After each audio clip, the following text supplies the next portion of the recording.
Nós estamos numa edição especial, nem sei dizer se é Brunecast, se é Café com Destino, o que é, mas nós estamos aqui em Jerusalém. Isso aí, nós estamos na terra de Jesus, numa situação que eu nunca vi antes. Eu venho em Israel há quase 15 anos, o senhor também vem há muito tempo. Eu nunca vi Israel tão agradável, porque pouquíssimas pessoas começaram a vir. Ontem nós tivemos o batismo no Jordão, só a gente. Isso é raríssimo, né? Raríssimo, raríssimo. E a gente está muito feliz de estar em Jerusalém hoje com o Rodrigo Silva, um homem que eu escuto, que eu aprendo, que eu leio. Então vocês sabem que a gente não traz ninguém aqui que eu não respeite e admire. Então nós estamos aqui com um dos grandes especialistas em teologia e arqueologia.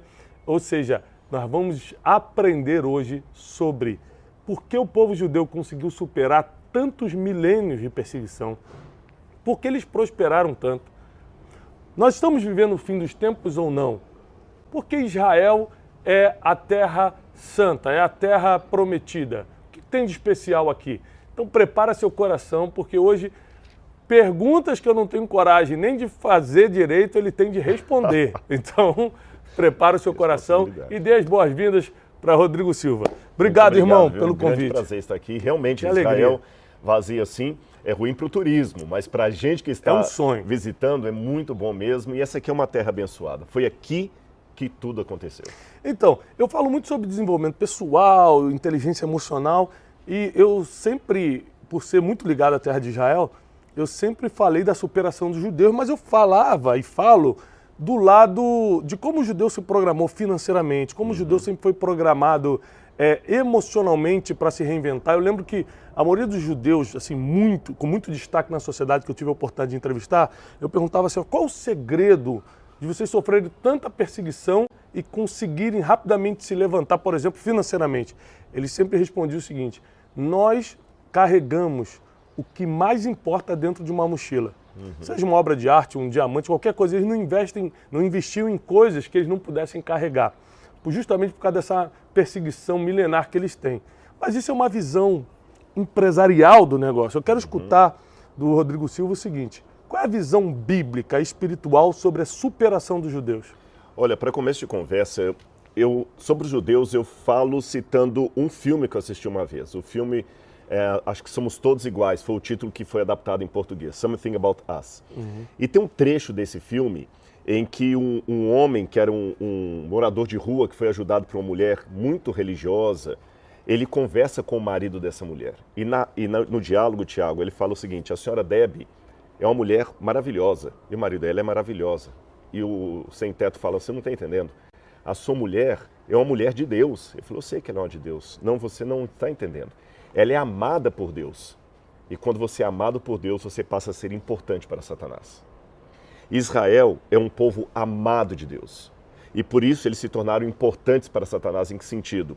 Foi talvez um dos povos mais segregados de toda a história. O antissemitismo está aí para contar a história.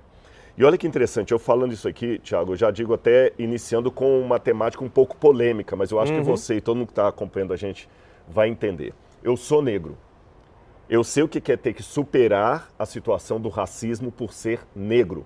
Tem ancestrais que foram escravos e tudo mais. Mas vamos pegar um pouquinho os judeus. Eu posso levar a minha luta contra o racismo a tal ponto que eu acho que só os negros que foram sofreram racismo e mais ninguém. Eu vi recentemente uma atriz falando assim: é bobagem falar de racismo contra os brancos, me provem, uma atriz famosa do Brasil, um grupo de brancos que foi discriminado, e eu moderei minha opinião. É só os negros mesmo, por isso que temos que lutar por cotas, devemos lutar por direitos, devemos lutar por isso. Quando ela falou aquilo, eu falei assim: eu acho que ela nunca estudou a história dos judeus. Os judeus são brancos e sofreram racismo, sofrem até hoje, e mesmo que os meus ancestrais negros foram mortos no século XIX, ou nos Estados Unidos, ainda você tem ali na Guerra dos Direitos Civis, mas os judeus, há 70 e poucos anos atrás, tiveram 6 milhões deles mortos na câmara de gás. E você nunca viu judeu lutar por cota na sociedade, na universidade, você nunca viu judeu lutar por isso, lutar por aquilo. E, pessoal, você vê aqui um estado de Israel que você não vê uma criança israelense pedindo dinheiro no semáforo. Os maiores inventores, cientistas estão aqui. Exatamente. Então, eu não quero com isso agora também fazer uma apologia ao sionismo, como se fosse tudo. Não, nós temos um problema com meus amigos judeus sabem disso, eu falo com eles, que infelizmente o maior judeu de todos os tempos é Jesus de Nazaré. Que muitos deles aprenderam, talvez até por causa do antissemitismo que sofreram, a falar Yeshu e não Jesus. Porque é até um xingamento isso. Então tem esse problema também. Mas, de certa forma, Deus fez uma promessa para Abraão. E Deus falou, Abraão, seja fiel, que em ti serão benditos todos os povos da terra, a sua descendência e os demais. Então não é uma bênção de exclusivismo, é uma bênção através de. Deus, por causa de Abraão, abençoou Isaac, Jacó e os seus descendentes segundo a carne. E na bênção desses descendentes segundo a carne, aqueles que não são de sangue judeu também são abençoados, porque a promessa falou, em ti serão benditos todos os povos da terra. Em outras palavras, a bênção que Deus dá para os judeus não é uma bênção de exclusividade, é uma bênção que eu e você podemos participar se adotarmos a mesma fé que marcou a história desse povo. É incrível porque tem gente que mesmo que não acredita, existem coisas que você acreditando ou não, continua valendo. Por exemplo, na lei da semeadura, eu planto tomate, mas eu não acredito que vai nascer tomate, eu acho que vai nascer cenoura. Não adianta, minha opinião não importa. A partir do momento que eu plantei, o resultado vai ser aquilo que eu plantei. Ou seja, eu acreditando ou não, nota de $100 vale $100. Ah, não acredito em dinheiro. Pode rasgar que ele continua valendo, né? Porque dinheiro é dinheiro. E na questão da bênção também é assim. As pessoas que mesmo que não acreditem, só por serem descendentes, estarem dentro dessa promessa, elas herdam essa bênção? Com certeza. Só a diferença é só o seguinte, entre receber a bênção e curtir a bênção. Tá certo? Acho que a distinção não está entre quem vai ter os frutos não vai ter o fruto, é quem vai comer o tomate com alegria. Né? O Schopenhauer dizia que há muitas pessoas que a vida delas é uma constante oscilação entre a ânsia de ter e o tédio de possuir. Então o que eu tenho que fazer é me apropriar da bênção e junto dela da sabedoria emocional e espiritual para curtir aquilo que eu tenho. Senão você pode até ter resultados, mas entre ter o resultado e usufruí-lo, tem uma distância muito grande. Há homens, por exemplo, que a meta deles era ser ricos e se tornaram multimilionários, mas nunca foram felizes. Estão lá multimilionários, mas deprimidos, com uma série de problemas e tudo mais. Então, eu acho que há uma distância abissal entre o ter e o possuir. Então, a gente não pode apenas almejar a bênção, mas também querer pedir de Deus a sabedoria para tê-la. Agora, a questão da superação fica claro. Por exemplo, que os judeus eles não foram só perseguidos ali na época do Holocausto, né? Mas também em outras situações, como na Santa Inquisição, né? E tantas outras passagens da história que a gente vê a perseguição dos judeus, e eles sempre saíam mais fortes. E agora a gente vê um Estado de Israel estabelecido, os judeus sem pedir cota, se destacando na sociedade, em tudo quanto é lugar, na ciência, na medicina, na tecnologia. A tecnologia está cheia de israelenses brilhantes. Isso faz com que eles sejam não só um Estado próspero, que Israel é um Estado rico, mas também um povo, independente de onde eles vivem, eles são um povo próspero. Essa prosperidade, inclusive essa prosperidade financeira, é fruto dessa bênção ou você acha que é algo cultural? O povo foi aprendendo a ganhar dinheiro, a fazer as coisas? Eu acho que não tem como a gente separar a bênção da questão cultural. Porque a bênção já está mesclada na cultura deles, a bênção os formou. Eu vou dar algumas informações da minha área da arqueologia que vai contribuir para essa pergunta que você fez. Aqui atrás de nós temos a cidade velha de Jerusalém. Essa cidade, pessoal, ela foi construída e destruída pelo menos umas 40 e tantas vezes na história. Os cruzados vieram aqui e destruíram a cidade, depois a reergueram. Saladino veio e destruiu a cidade, reergueu. Antes disso vieram os romanos, antes dos romanos os gregos, na época de Antíoco Epifânio. Depois, antes disso, você teve os persas, os babilônios. Ou seja, foi uma cidade que foi sempre palco e ela está aqui até hoje. Então, algumas coisas que marcam os judeus nessa bênção mesclada com cultura. A primeira coisa você apontou aí, a fé. A fé. É interessante que Abraão, o pai dos judeus, é chamado de o pai da fé. E tem uma expressão em hebraico, Tiago, que até hoje os judeus a usam como ditado popular, que é Lech Lechá. Lech Lechá em hebraico é aquela ordem que Deus deu para Abraão, sai da tua terra. Só que no hebraico esse Lech Lechá é como se falasse assim, vai por você mesmo. Você entendeu? Vai na força, alguma gíria que eu pudesse usar assim, né? Vai, mas não vai assim, Tiago, vá. Não, é vá por você mesmo, crendo, com força, sem olhar para trás. E Abraão foi para uma terra que ele não sabia o que ele haveria de encontrar. As pessoas que já tiveram a oportunidade de vir aqui a Israel, você já veio aqui mais de 40 vezes e sabe disso, se decepcionam um pouquinho com a chamada terra que manda leite e mel.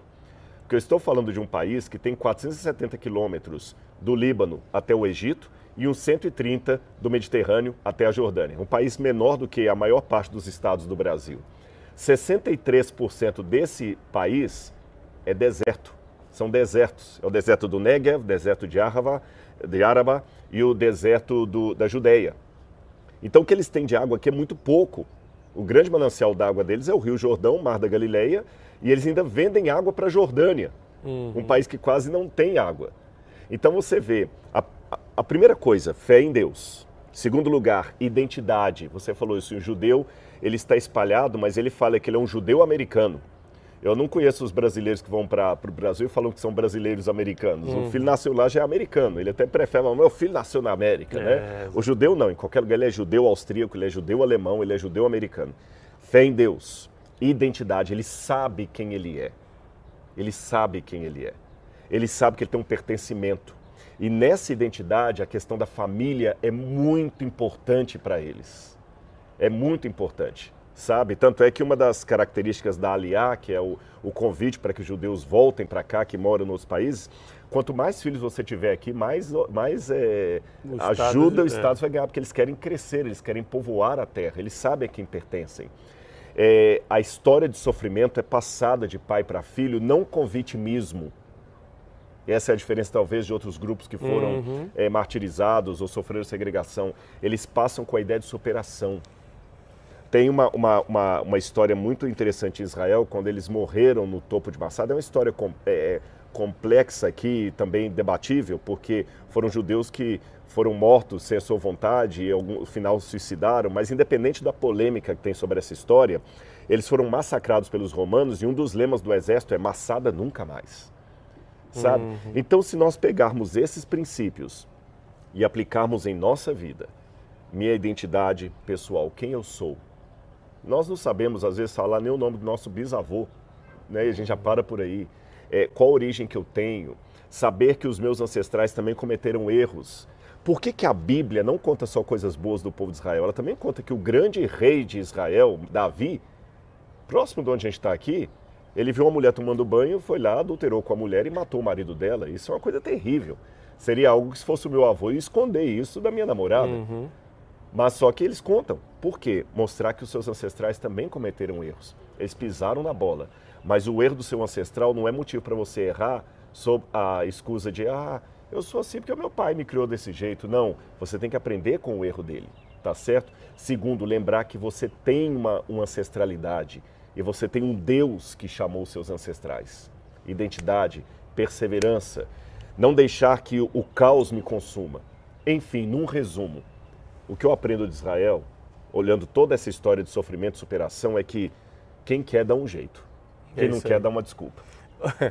É impressionante, duas coisas que me chamam a atenção nessa superação de Israel. Primeiro, a capacidade cultural deles, por exemplo, 2000 anos de diáspora, né? De 70, me corrige que você que é o historiador, 70 depois de Cristo até 1947, quando eles puderam voltar, mais ou menos 2000 anos de diáspora. Eles não perderam a cultura, a língua, eles mantiveram o idioma. Morando fora de Israel por 2000 anos, quase 2000 anos, eles mantiveram o idioma, mantiveram a cultura, mantiveram a religião, né? Toda a tradição. Isso só é possível por causa da base familiar, né? Ou seja, a tradição oral no judaísmo é muito forte, né? Ou seja, o pai contando histórias dos seus ancestrais para os filhos. E também, além desse aspecto cultural de preservar a cultura, o que eu acho interessante é que o judeu, ele tem a história para contar e a história real. Por exemplo, no Brasil a gente tem a dificuldade que a gente não tem muitos heróis, ou quase nenhum, para contar para os filhos. O judeu, ele fala assim, ó, nosso antepassado era um profeta chamado Eliseu. Nosso antepassado foi um homem que atravessou o mar a seco, Moisés. Ou seja, eles têm muita história para contar. Então, essa questão de origem que você estava falando mexe muito comigo, porque às vezes você não teve o pai e a mãe presente em casa, seu pai te abandonou, sua mãe não está nem aí, mas você pode começar a ser esse patriarca, essa matriarca para sua família a partir de agora. A gente tem que lembrar que o pai de Abraão não era uma bênção como ele era, mas começou de Abraão para Isaac e de Isaac para Jacó. Então é muito importante você saber que se você não teve a oportunidade de receber dos seus pais, faça você pelos teus filhos, tá bom? Agora, na vista da arqueologia, a gente visita muitos lugares aqui interessantes em Israel e muitos lugares são apontados como, ó, aqui possivelmente foi o lugar tal, aqui possivelmente foi o lugar assado. Mas na vista da arqueologia, quais são os lugares indiscutíveis aqui em Israel? Por exemplo, o Mar da Galileia é indiscutível, só tem ele, não tem... Ah, mas tem um outro marzinho ali do lado também, não tem, só tem ele. Então, quais são os lugares indiscutíveis que a pessoa hoje pode visitar e saber que está visitando o mesmo lugar que Cristo passou? Nossa, boa. Aliás, eu posso te dar tantos exemplos que a gente ficaria aqui até amanhã. Vou te dar alguns principais, né? Três principais. Três principais. Quando eu venho com grupos aqui, eu sempre faço um joguinho com o pessoal. Eu falo assim, olha, pessoal, eu vou mostrar para vocês 3 tipos de coisa. Quando eu falar é tradição, é apenas um eufemismo para dizer que é mentira, ou que não tem nada a ver. Mas vamos falar que é tradição. Quando eu falar possibilidade, é como se eu falasse assim, olha, Cristo andou por aqui, mas pode ter sido 4 quilômetros para frente, 4 quilômetros. Quando eu falar X, é igual o X do mapa do tesouro. A chance arqueológica é de 95% para cima. Então, já que você citou Jesus, eu vou te dar 3 lugares assim que a gente pode falar isso aqui realmente de Jesus. Como eu falei, eu podia dar 10, 20, vou dar 3. Magdala. Em Magdala, nós temos o achado de uma sinagoga em Magdala, que é do 1º século. Então, ali é um X. Okay. Jesus, a chance de Jesus ter pregado naquela... Fica à beira do Mar da Galileia, exatamente. Cidade de onde veio Maria Magdalena. De Magdalena. E agora, em 2021, eu não vi ainda, vou ver agora, para mim também é novo, encontrar uma segunda sinagoga em Magdala do 1º século. Então ali é um lugar que eu posso falar, Jesus pregou. E em Magdala, nessa sinagoga, encontraram uma pedra que provavelmente é uma pedra de um púlpito. Então ali Jesus pregou naquele púlpito. Ali ele esteve, tá certo? Não tem como falar, não, foi mais para cá. Ali ele esteve, porque fala que ele rodou as cidades. Segundo lugar que nós podemos apontar com um X, em Cafarnaum, você tem a igreja octagonal, e embaixo dessa igreja você tem uma outra igreja cristã, do período bizantino. Século IV, né? Século IV, a igreja octagonal século V, e abaixo dela você tem uma casa, e essa casa era a casa de um pescador, tá certo? E nós temos vários indícios arqueológicos que ali era a casa de Pedro, ali Jesus esteve. Terceiro lugar. Quando ele fala embaixo, lembrando, não é minha área, mas só lembrando para vocês, está falando das camadas arqueológicas. Quanto mais embaixo, mais antigo são as descobertas. Exatamente, é para o pessoal entender assim. Vamos supor que eu tenho aqui uma cidade, aí vem a ação do tempo, guerra, terremoto, abandono, essa cidade destruída. Novas construções. Eles constroem por cima, não é igual hoje que você passa um trator, limpa tudo, não, eles vão construindo por cima, né? E o terceiro lugar que eu poderia falar, é interessante que muitos grupos turísticos acabam deixando esse lugar e, nossa, me arrepia. Porque às vezes eu vejo assim, eles dão uma ênfase à Via Dolorosa, tradição, agora o pessoal já aprendeu, tradição Via Dolorosa, que não é do tempo de Cristo, que é medieval. O pessoal passa a Via Dolorosa, faz toda a Via Dolorosa, e quando passam ali perto do Kotel, para quem está em casa, o Kotel é o famoso muro ocidental ou muro das lamentações, tem o Davidson Center. Aí eu vejo às vezes os grupos passando e só apontando, ali o Davidson Center era o templo, mas não entram. Ali no Davidson Center você tem a esquina e embaixo você tem a rua original de Jerusalém, onde Jesus pisou.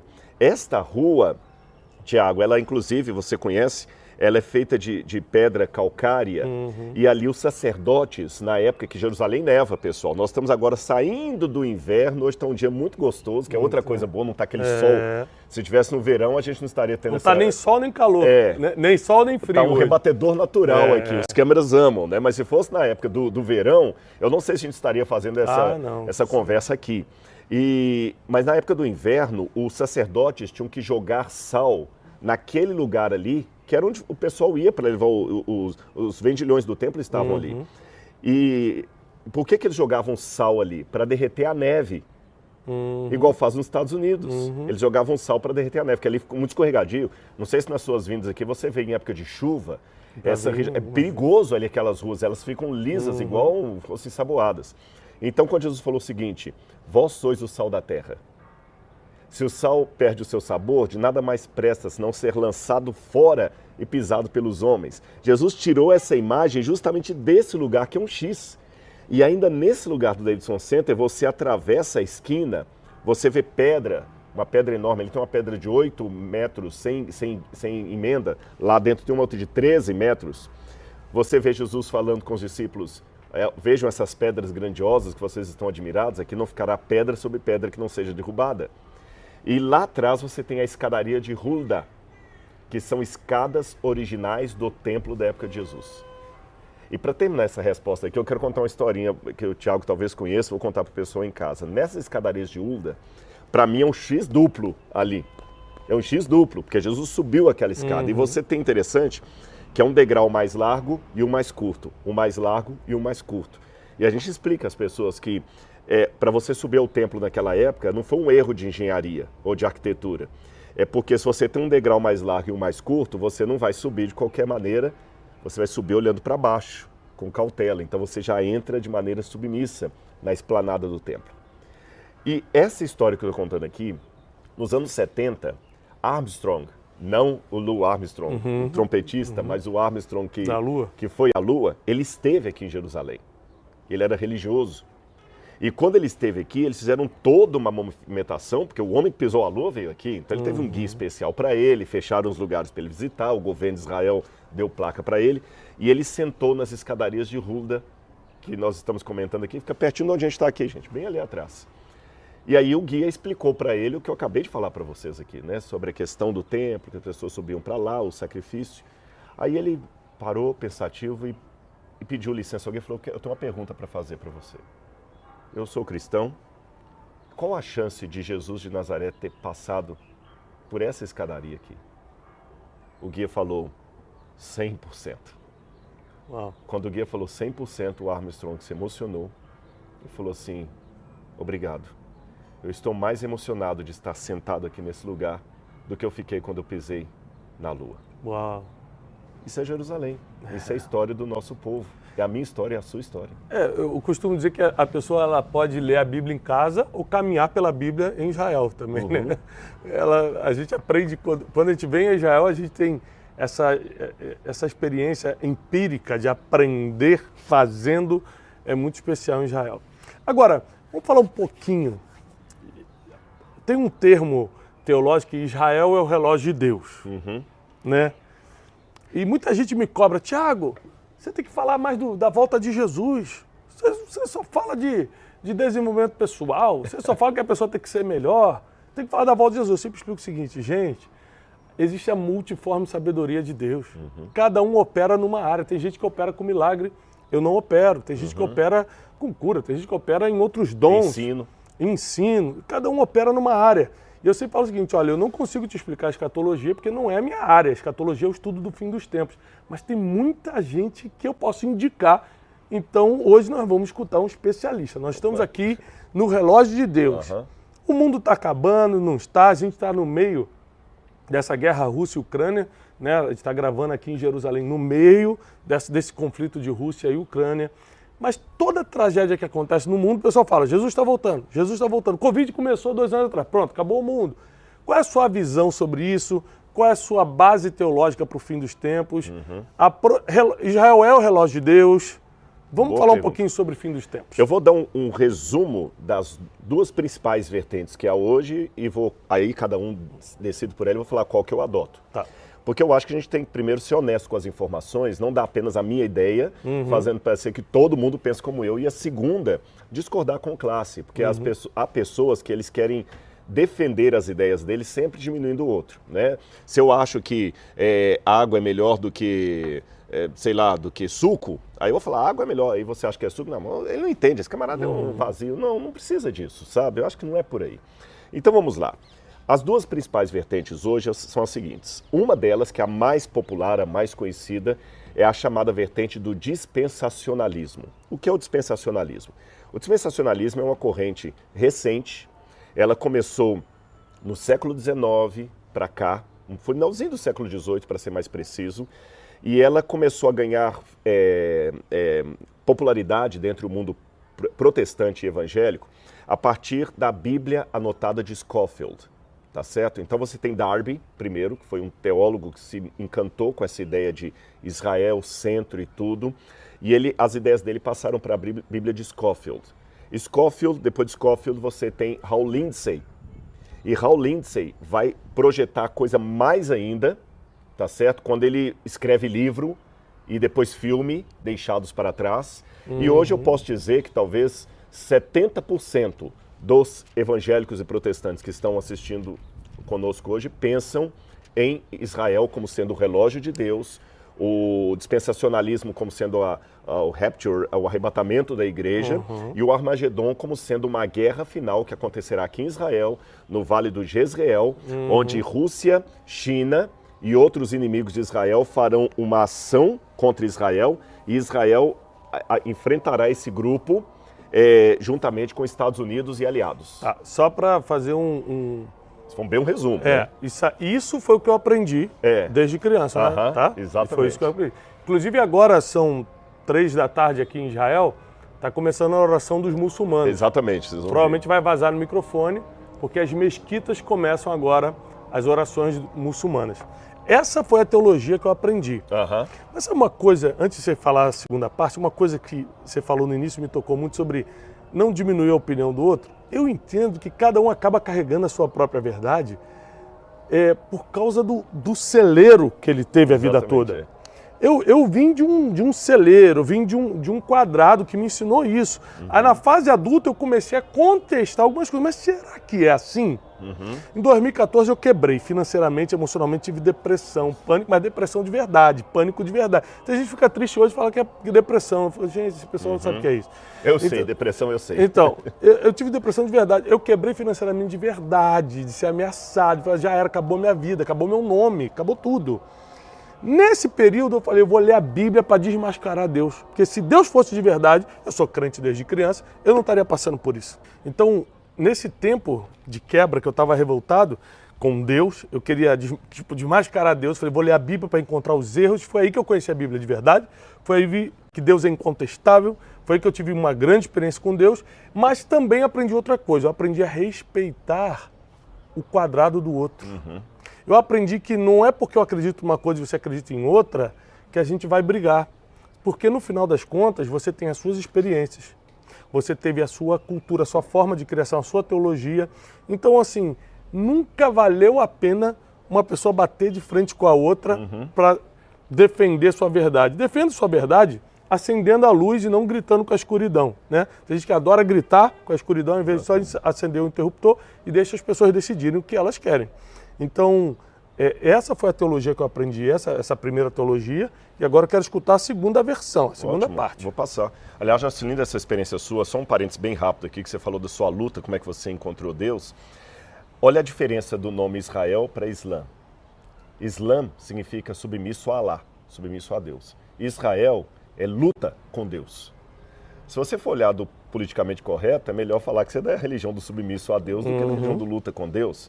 Mas Deus luta conosco porque Ele sabe que a gente precisa às vezes ser quebrado, machucado, e nós estamos num grande conflito entre o bem e o mal. Né? Entre o bem e o mal. E você não treina um soldado jogando xadrez com ele, você treina um soldado colocando pancada. Então Deus às vezes permite a pancada. Mas nisto, aí eu já vou para a segunda explicação, uma das coisas que eu aprendi aqui em Israel, num estado que está sempre em tensão com os vizinhos, temos que eleger as nossas batalhas. Se você não brigar por nada, você vai ser uma barata tonta. Se você brigar por tudo, não vale a pena. E no que diz respeito às ideias, no essencial, devemos ter unidade. No não essencial, podemos ter diversidade. Agora, em tudo, devemos ter caridade. Não é? Muito bom. Então, é com isso que eu procuro levar a minha teologia. Eu acho que eu fiz um bom resumo aqui do dispensacionalismo, todo mundo entendeu. Essa palavra dispensacionalismo, ela vem do grego oikonomos, oikonomia, que eles acreditam que em cada época da história Deus lida com o povo de uma maneira diferente. Então, Israel no final vai ser o palco mesmo, que aqui vai ser a guerra e tudo mais. Há uma outra ideia escatológica, e para quem está nos assistindo, gente, escatologia é o ramo da teologia que fala do fim dos tempos. Tem dois tipos de escatologia. Tem a escatologia particular, que é aquela que pergunta o que acontece com você depois que você morrer. Vai para o céu, para o inferno, purgatório, dorme no pó da terra, ressuscita, reencarna. Escatologia pessoal. Escatologia geral, fim do mundo, fim dos tempos, juízo final de Deus. Falando da escatologia geral, existe uma segunda vertente que é mais antiga do que essa tão popular hoje, que é a escatologia que foi ensinada por Zwinglio, Martinho Lutero, João Calvino, os valdenses, antes deles os cátaros albingenses, e que ainda é mantida mesmo na tradição católica do credo, que Cristo está sentado à direita de Deus Pai Todo-Poderoso, de onde há de vir julgar vivos e mortos. Nessa outra escatologia, não há um espaço necessário para Israel como protagonista do fim dos tempos. Nenhum arrebatamento secreto da igreja. Há uma volta visível de Jesus, única, em que Cristo volta para buscar a sua igreja de maneira visível, triunfante, e ele vem para colocar fim ao mal.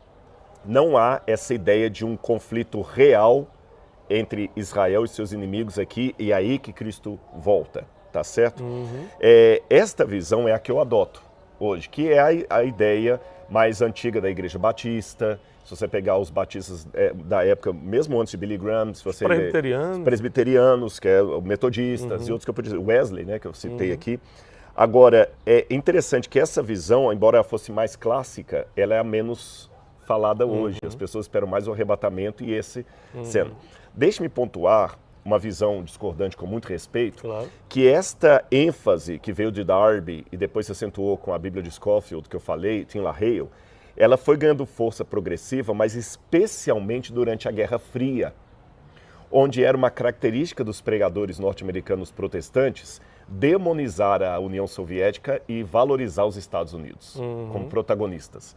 Os heróis do mundo são os Estados Unidos. Você vê em muitos filmes, tem filmes, por exemplo, aquele Independence Day, que fizeram agora um remake dele. Independence Day, quem que é o salvador do mundo é o presidente norte-americano. É o presidente norte-americano que pega o avião e vai com norte-americanos lá atacar, né, e destruir os aliens. Então você tem impacto profundo, quem consegue salvar o mundo são os Estados Unidos. Então toda essa índole americana dos heróis do mundo dos Estados Unidos foi passada também, eu pego carona no que você falou, o ambiente que tinha criado, como muitos dos pregadores que nós admiramos são americanos, o protestantismo que tem no Brasil veio da América, não veio da Europa, né? Então nós herdamos essa índole americana que eles são os melhores, os principais. Então quem vai salvar Israel é Estados Unidos. Contra quem? O eixo do mal, que são os soviéticos. Rússia, China. Sempre assim, né? Então eu penso um pouquinho diferente. Eu penso que não pelo seguinte. Vamos falar dessa guerra que infelizmente estamos passando agora, que eu sou solidário. Eu vi cenas de crianças, até quando eu ouvi, porque infelizmente esse número é atualizável dia após dia, já havia 38 crianças mortas em Kiev. 38 crianças só em Kiev, na região de Kiev ali. Então isso é terrível. A morte de um adulto também mas quando mexe com criança, você que é pai, você entende o que eu estou falando. Agora, apesar da minha solidariedade, eu não fico buscando o Armagedon como sendo uma guerra final que vai trazer Cristo.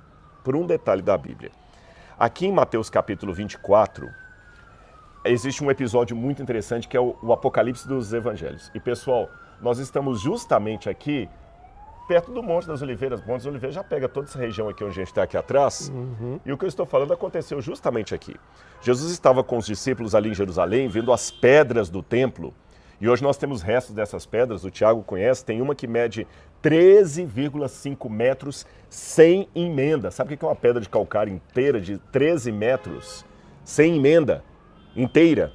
Aí os discípulos ficaram admirados com aquelas pedras. Senhor, como é magnífico! Jesus falou com eles algo que quebrou a perna deles. Aqui não ficará pedra sobre pedra que não seja derrubado. Isso está em Mateus capítulo 24. Aí, quando os discípulos ficaram atônitos com aquilo, o verso 3 diz assim: no Monte das Oliveiras, aqui atrás. É tão interessante falar isso em Israel, porque eu não preciso de PowerPoint, né? Eu só preciso de dedo, Bíblia e dedo. Já estamos. No Monte das Oliveiras, achava-se Jesus sentado. Quando aproximaram-se dele os discípulos em particular, e lhe pediram: diz-nos, quando sucederão essas coisas? Não ficará pedra sobre pedra. Correu no ano 70, que você já falou. E que sinal haverá da tua vinda e do fim dos tempos, da consumação dos séculos? A primeira coisa, Tiago, que Jesus falou com eles é o seguinte: vede que ninguém vos engane. Se você está falando aí, está dando uma palestra, um treinamento, uma aula de coach, qualquer coisa, e o pessoal fala assim: Tiago, como é que eu faço para investir, sei lá, em criptomoedas?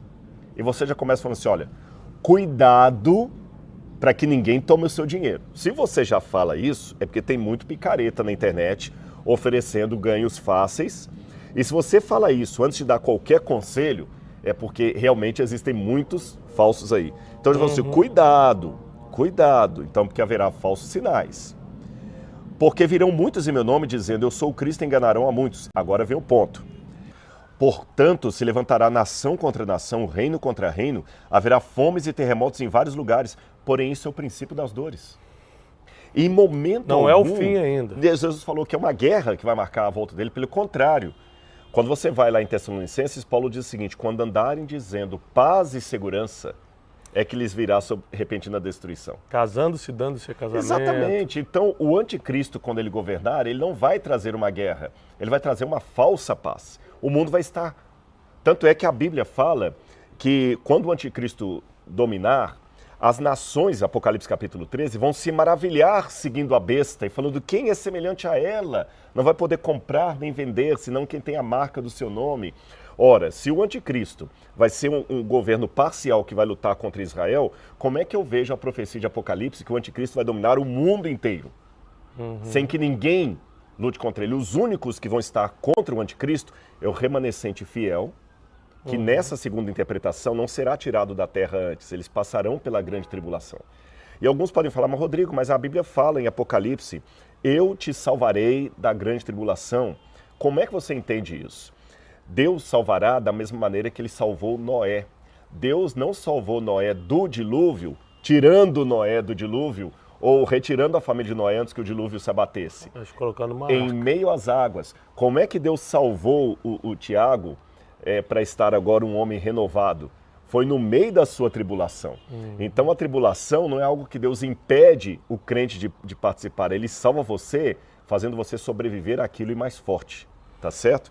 Então é por isso que eu particularmente não vejo o Armagedon como sendo um conflito militar de Israel e Estados Unidos contra o resto do mundo, mas eu vejo o Armagedon como sendo o conflito cósmico, quando Deus, Jesus, voltará nas nuvens do céu e acabará com o diabo, tá certo? E por que falo Armagedon? Interessante que Meguido, tem uma cidade chamada Meguido, que fica numa elevação, mas não é uma montanha.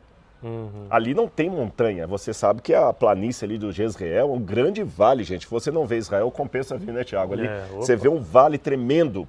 Só que a única montanha que está ali perto é o Monte do Carmelo. E você sabe que aqui em Israel, às vezes você dá o nome do local ao nome do acidente geográfico. Por exemplo, o Mar da Galileia chama-se Mar da Galileia porque fica na região da Galileia, mas ele também é chamado de Mar de Tiberíades, Mar de Knesset, que é o Mar da Genezaré, que está em português. É Genezaré o nome dele, mas também é chamado de Mar da Galileia porque fica ali.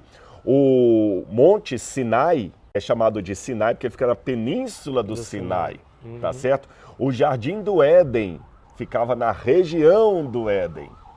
Da mesma maneira, o Monte de Meguido é um monte que fica na região de Meguido.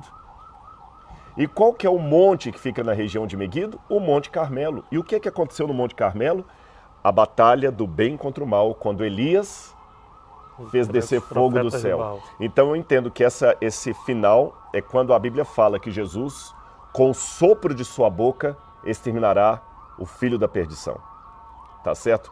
Então não é como nós estamos agora escutando uma sirene, não é apenas uma situação militar humana, é a intervenção última de Deus. Agora, quer você acredite como eu estou dizendo, numa volta visível de Cristo, quer você acredite como dispensacionalista, que será um arrebatamento da igreja, tem algo que você não pode discordar de mim aqui.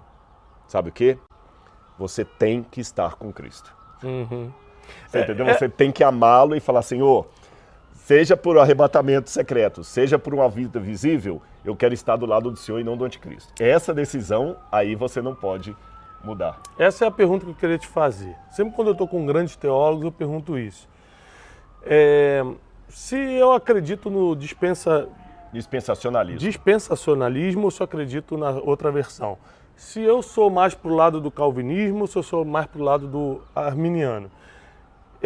A minha teologia, seja ela qual for, ela vai me levar para o mesmo céu que você? Como é que você vê isso? Boa pergunta. Ou seja, se você é calvinista, eu sou arminiano. Se você acredita na volta visível de Jesus, se você acredita no arrebatamento. A gente discordando em teologias, o céu é o mesmo? Excelente pergunta você me fez. E para respondê-la, se eu tivesse um quadro negro aqui, eu ia desenhar um gráfico para ficar mais didática a resposta. Mas eu vou fazer o gesto com a mão aqui, lembrando que extremismo é um lado da verdade que ficou louco. Tá certo? Então, cuidado. A Bíblia fala que Jesus era homem? Era, mas eu posso enfatizar tanto a humanidade de Jesus que eu nego a divindade dele. A Bíblia fala que Jesus era Deus? Era, mas eu posso enfatizar tanto a divindade de Jesus que eu nego que ele foi um homem, tá certo? Então, lembrando que os extremos são perigosos, vou falar de um primeiro extremo que eu posso te responder. Seria o extremo da relativização da verdade. Eu posso abrir tanto essa questão de não importam as opiniões, todos os caminhos levam a Deus, que eu posso abranger isso até para religiões não cristãs. Tá certo? E a Bíblia, ela, de certa forma, ela não abre negociação. A Bíblia não fala, há muitos caminhos que conduzem a Deus. Jesus não falou assim, eu sou um dos caminhos, uma das verdades, uma das vidas. Não.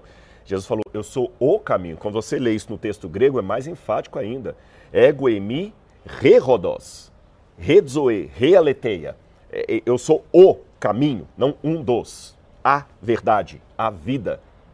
Ninguém vem ao Pai senão por mim. Então não posso colocar Jesus, Buda, Ananda Maimá, Maomé, Confúcio e outros mais no mesmo pacote. Tá certo? Então é muito perigoso essa relativização da verdade.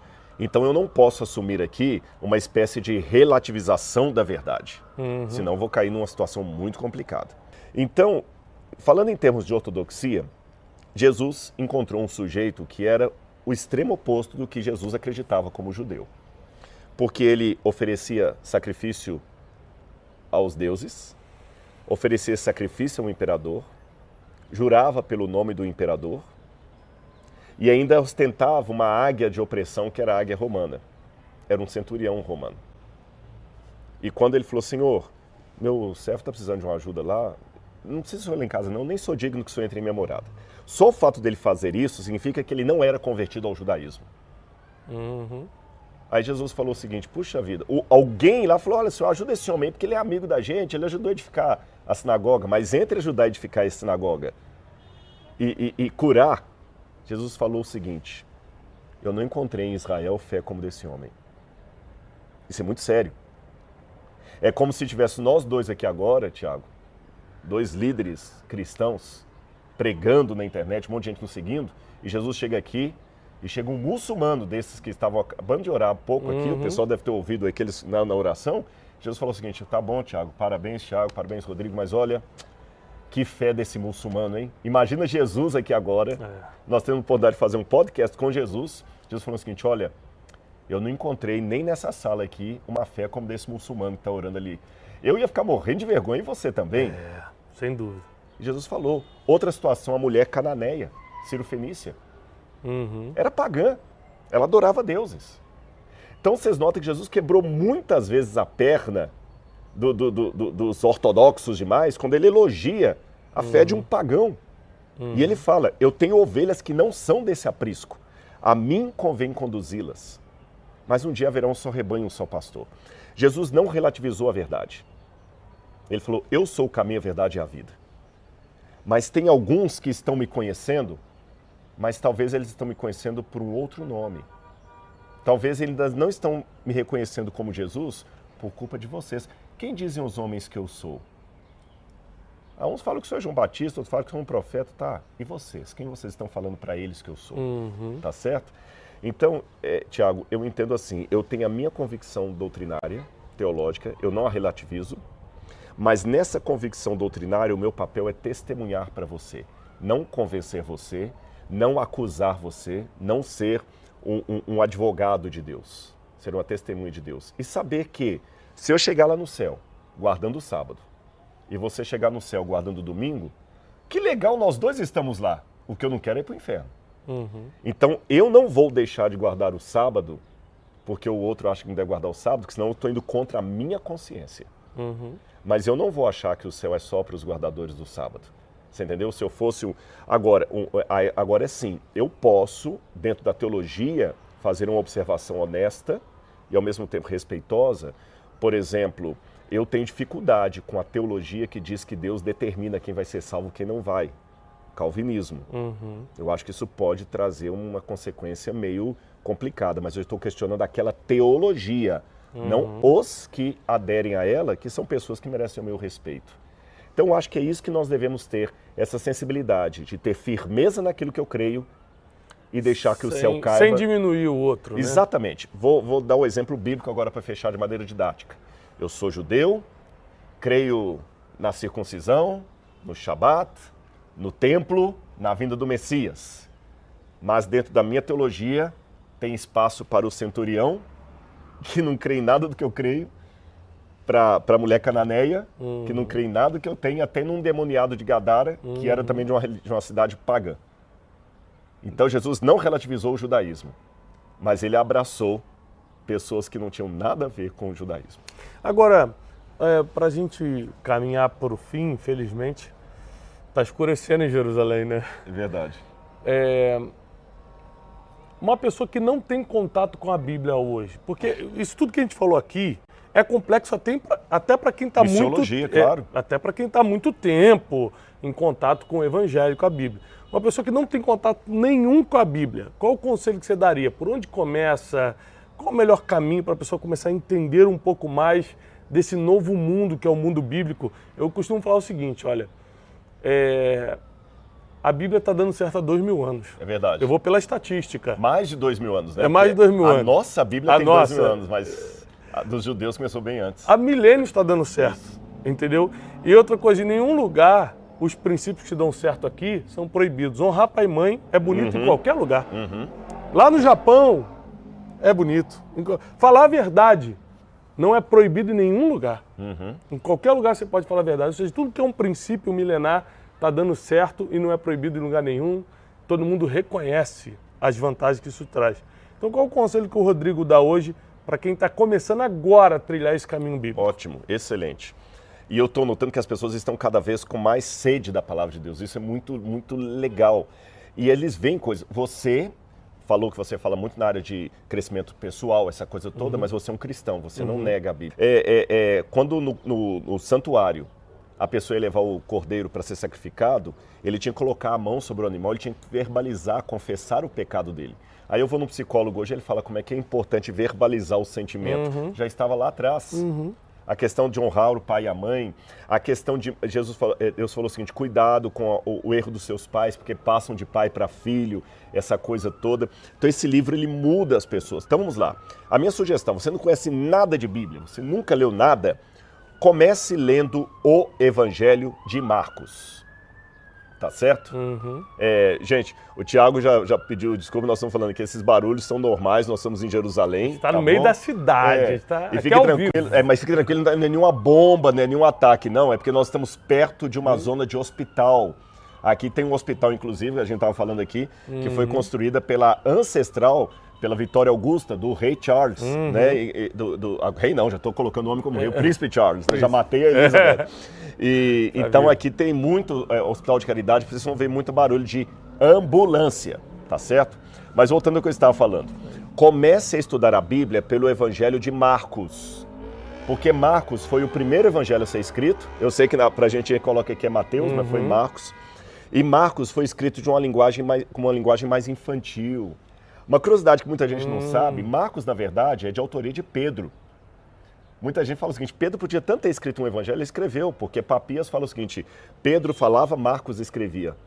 E Marcos escreveu, provavelmente, tendo Pedro como seu mentor. Já falamos de mentoria hoje. Então comece por Marcos, tá bom? Vá lendo o evangelho de Marcos, etc. Depois que você lê Marcos, aí você pode ler João, que é um pouco mais filosófico. Depois que você lê os evangelhos, você pode começar o Gênesis. Eu até coloquei, Tiago, acho que não tem problema falar o seguinte, eu lancei na internet uma Bíblia, como é que chama? Um planner da Bíblia em linguagem cronológica, tem muita gente fazendo, tá certo? Você pode começar em linguagem cronológica. Que legal. Você lê o Gênesis, depois você vai para Jó, volta para o Gênesis, você vai ler os Salmos juntos com os profetas, tá certo? Depois eu peço a Laura para deixar o link aí. Você baixa lá o PDF, é fácil e tudo. E aí você pode ir aperfeiçoando um pouquinho mais. Outra coisa que você pode fazer, depois dessas leituras, é adquirir várias Bíblias. Hoje nem precisa comprar, você vai na internet, você baixa lá versões no Google, tem um monte de Bíblia. Você pega uma Bíblia mais moderna, por quê? Você não sabe grego, não sabe hebraico. E às vezes a leitura do mesmo texto numa linguagem diferente vai dar uma noção melhor para você. Você pode usar as paráfrases, como a Bíblia, a Mensagem, para você ter uma noção maior. Agora que você já tem uma ideia da história, você quer se aprofundar doutrinariamente na Bíblia. Outra coisa que você pode fazer, se você tiver em inglês, se você lê inglês, você coloca no Google assim, Bible Hub, H-U-B, você tem vários comentários de graça ali, todos em inglês. Tem a Bíblia em hebraico e grego. E para fechar essa minha sugestão aqui de como estudar a Bíblia, coloque no seu planejamento uma vinda para Israel, tá bom? De alguma maneira, pegue, porque quando você está aqui, você vai ver a Bíblia 3D. Olha, só no nosso bate-papo aqui, quanta coisa eu falei assim, olha, aconteceu ali atrás. Se você já sentiu a didática da coisa só apontando, imagina você vindo aqui, viu? Eu acho que vale a pena. Você traz grupos para cá também. Eu sei que você está com cento e poucas pessoas. Gente, venha com o Tiago, viu? Vê como é que ele faz para vir para cá. Se você quiser vir comigo, venha comigo também. Não importa com quem você vem. Você vai aprender muito. Nesse lugar aqui, você vai ler a Bíblia 3D. Não vai precisar de PowerPoint, vai precisar apenas de PowerPoint. É isso aí, nós recebemos Rodrigo Silva, que bate-papo excepcional. Não deixa agora de printar, subir esse print aí no seu stories do Instagram, pega o link de onde você está assistindo, se é no Spotify, você não está vendo, infelizmente, você está ouvindo no Spotify, você não está vendo essa vista. Se você está no YouTube, você pega o link e manda para todo mundo também, porque foi excepcional. Rodrigo Silva, obrigado. Eu que agradeço, foi um prazer conhecê-lo pessoalmente, você é um homem abençoado. Amém. E muito obrigado a todos vocês. Um grande abraço. Paz e prosperidade, pessoal. Shalom. Falamos junto, shalom. Pior foi sem combinar.